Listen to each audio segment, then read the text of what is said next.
सबसे पहले touch mobile या एंड्रॉयड फ़ोन लीजिए।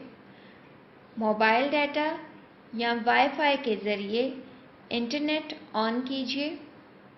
उसके बाद गूगल प्ले स्टोर से एक एप्लीकेशन डाउनलोड कीजिए जिसका नाम है and location, AND and location.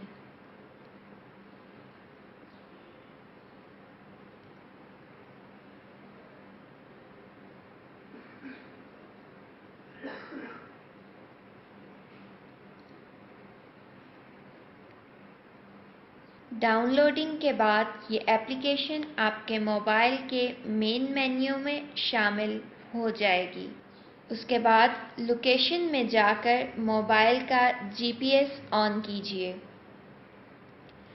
जिस जगह के अर्ज़बल्द लैटिट्यूड और लॉन्गिट्यूड टूल बल्ब लेने हैं उस जगह पर खड़े होकर ये एप्लीकेशन ऑन कीजिए।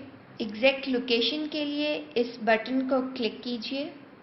स्क्रीन पर 2 नंबर ज़ाहिर होंगे, टूल बल्ब और अर्ज़बल्द, उनको किसी साफ कागज़ पर लिख लीजिए।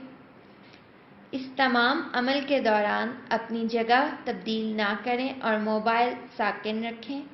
इशारिया या डेसिमल के बाद जितने हिंसे ज़ाहिर हों वो मुकम्मल नोट कीजिए। शुक्रिया।